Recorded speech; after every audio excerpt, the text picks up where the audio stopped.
Good morning children. आज की आपकी वर्कशीट में क्लास 8th और क्लास 7th में जेनरिक वर्कशीट आई है जिसका टॉपिक है जल संरक्षण।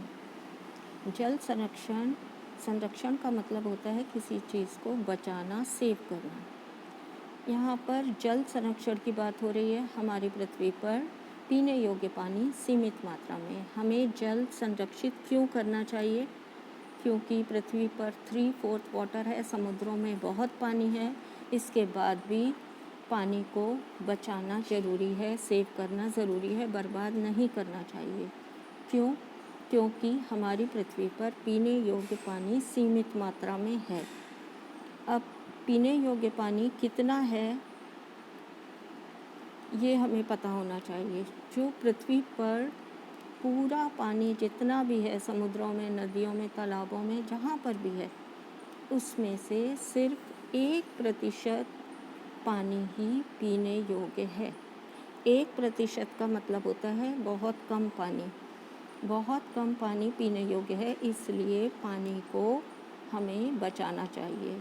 बाकी सारा पानी हमारे पीने योग्य क्यों नहीं है? क्योंकि समुद्रों का पानी खारा है, खली और हिम और नदों के रूप में जो पानी जमा हुआ है, तो दोनों ध्रुवों पर पृथ्वी के बहुत सारी बर्फ़ जमी हुई है, वो भी हमारे पीने योग्य नहीं है। हमारी जनसंख्या जैसे जैसे बढ़ रही है वैसे वैसे पीने योग्य पानी की कमी होती जा रही है। इसीलिए हमें पानी को संरक्षित करना बहुत ज़रूरी है। अब यहाँ पर आपको कुछ उपाय दिखाए हुए हैं वाटर कंजर्वेशन के, पानी को संरक्षित करने के। सबसे पहला, आप सभी को इन बातों का ध्यान रखना चाहिए। सबसे पहले ब्रश करते समय नल को बंद करना चाहिए। जब आप ब्रश कर रहे हैं तब नल को खुला ना छोड़ें। उसके अलावा वर्षा जल संग्रहण करना चाहिए। वर्षा जल संग्रहण, जो बारिश का पानी है उसको छतों पर जमा कर पाइप के द्वारा ज़मीन के अंदर भेज देना चाहिए। इसे हम वर्षा जल संग्रहण कहते हैं। तो वर्षा जल संग्रहण करना चाहिए। नहाने के लिए हमें शॉवर का उपयोग नहीं करना चाहिए। नहाने के लिए बाल्टी और मग का उपयोग करना चाहिए। इसके अलावा अगर कोई नल खुला हुआ हो बिना वजह, उसको कोई यूज़ ना कर रहा हो जल को, तो नलों को बंद कर देना चाहिए।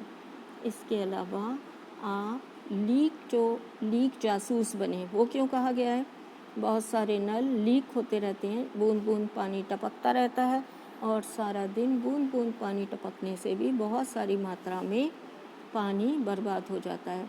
तो पाइप में जो लीकेज है उसकी जांच करवाएं और उसको हमेशा ठीक करवा कर रखें ताकि पानी बर्बाद ना हो।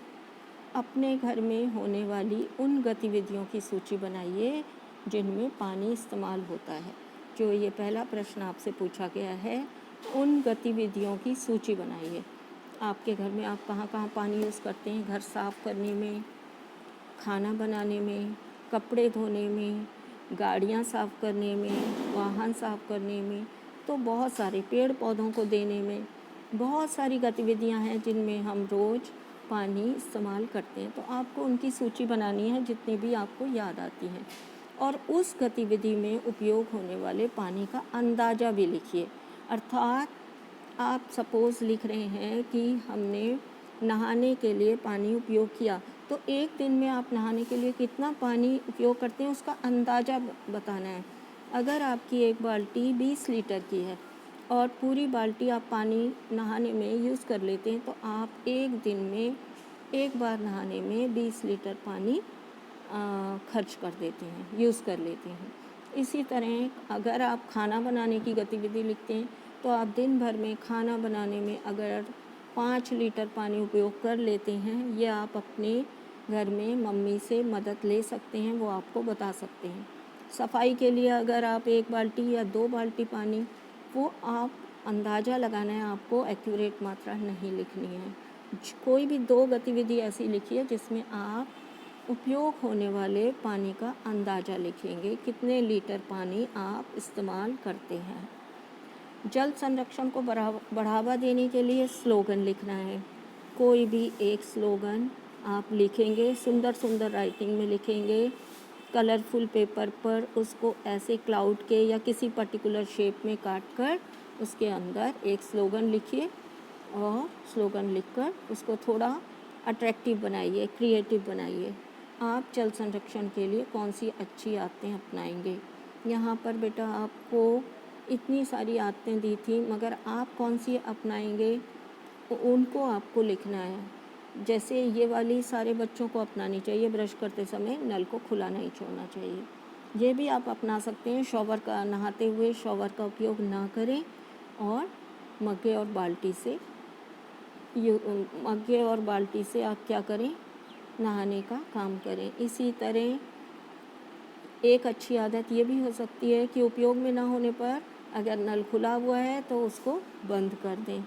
अपने घर में सफाई के लिए आप घर को धोने के बजाय घर में पोछा लगाना ज़्यादा उपयुक्त है। तो कुछ भी अच्छी आदतों की आपको सूची बनानी है और सूची बनाकर लिखनी है।